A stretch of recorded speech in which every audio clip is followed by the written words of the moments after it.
As you said, my name is John Schmidt. That's Raccoon John Smith to my friends. Excuse me.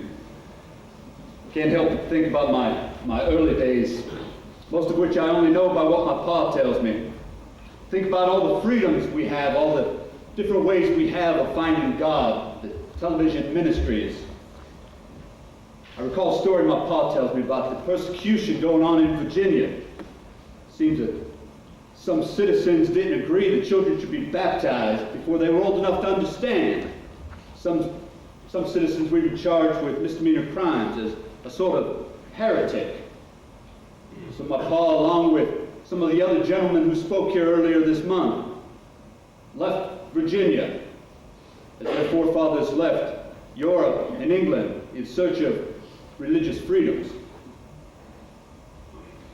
He went on to Holston Valley, Tennessee, where I was born 5 years later.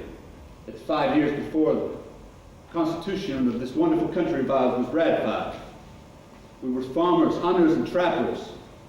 My father provided us a time each day to learn to read and write. My mother was a great teacher, and I hungered for knowledge. There was so much work to do around the farm that I didn't have time for true education.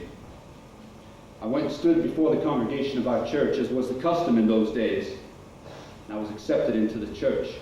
I continued to work long and hard on the farm and studied my religious beliefs. I wanted to be a preacher, and soon I was ordained as a Baptist minister. I didn't understand some of the doctrine I was preaching. For instance, I could not believe the doctrine of the elect. You see, it was held that if you were already chosen, what was I doing preaching the redemption of sin? Heck, you already had it. And if you were part of the eternal damned, destined to be isolated from God, what good did it do for you to repent? My words fell hollow and I felt empty. Then I heard Alexander Campbell talk about his publication, The Christian Baptist, and it moved me. I was hearing things from a man in words that I've been searching for in my soul. I went to hear him preach and followed him like a young man, though I was several years his elder. There was a movement afoot sweeping the country. It grew as other people had the same questions, and I began to preach it. It was exciting. I felt this is what God wanted me to do. I was impeached by my own fellowship for not preaching the written word. Again, like Alexander Campbell and Thomas Campbell and our friends in Europe.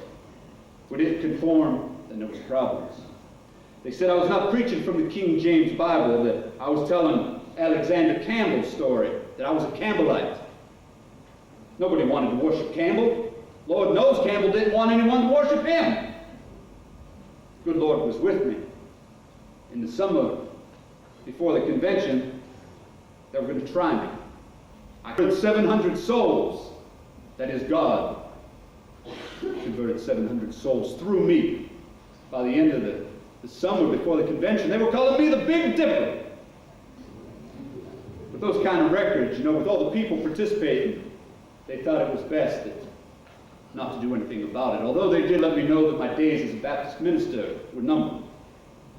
Finally, I had the understanding of what God wanted me to do.